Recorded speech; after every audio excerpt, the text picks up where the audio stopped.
Hey guys, I'm Jimmy Cooney, founder and owner of Dice City Games here in Silver Spring, Maryland. We say Silver Spring, sometimes it shows up as Silver Spring, sometimes as Wheaton. We are one block from the Wheaton station. And when I was developing Dice City Games, that was important to me because I wanted to open a store not only in my hometown, but also one that could bring in players and help them reconnect with games and find community.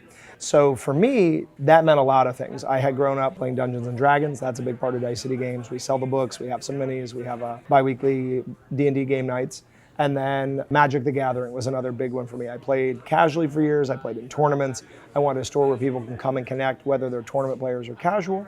And then, of course, retro video games. When people get into retro games, oftentimes they start with the OG, which also happens to be my favorite system of all time, the Nintendo Entertainment System.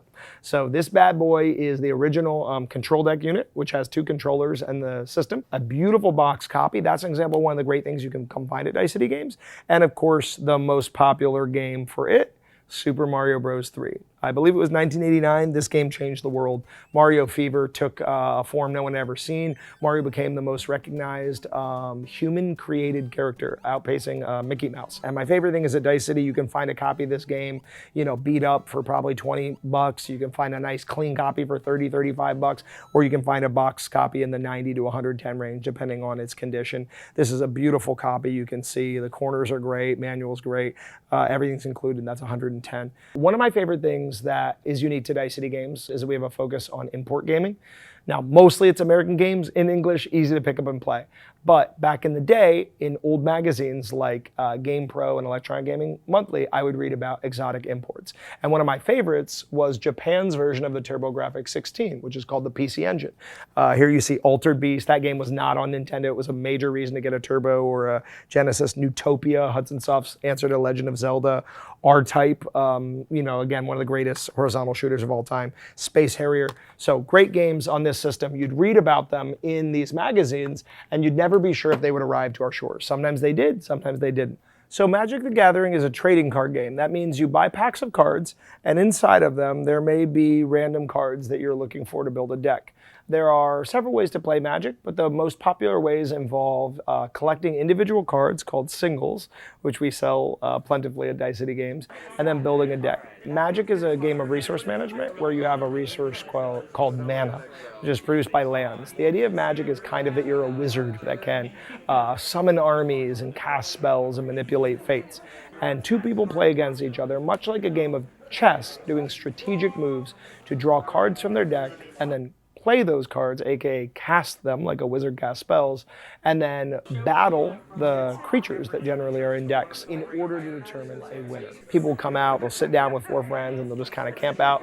We give them raffle prizes and other promos for showing up and participating in our events. But multiplayer Commander and single 1v1 tournament Magic are the most popular ways to play this game. So back here on these showcases behind me, we have graded Pokémon cards.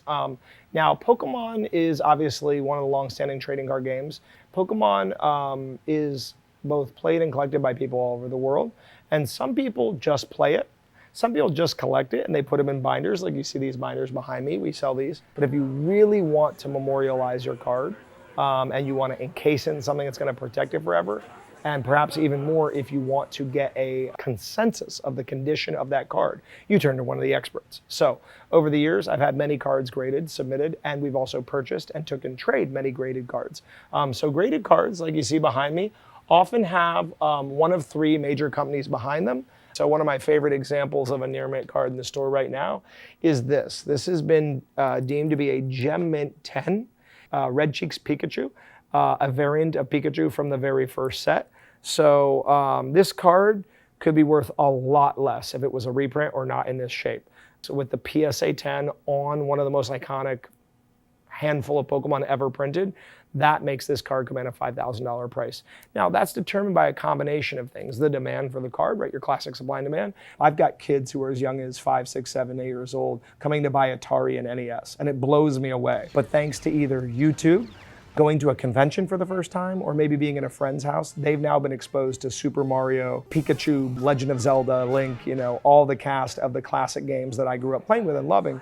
And now they can see those games not only in real life at a brick and mortar where they can interact with them. I've got a TV behind me. We demo games all day, but they also can meet other players and the other people who appreciate those games. And this community is underserved. You have to drive out to East Starland or Cumberland, Maryland to go to Cartridge Galore or something, or Tournament City Games in Frederick. Those are great stores, but there isn't anything right here in our own backyard that does this combination of retro video games, Pokemon, and Magic. And not only do we do those things together, I believe we do them best. Thanks for watching our video. If you liked what you saw, be sure to check out the MCM LootBox. New episodes every month on the final Thursday and video on demand.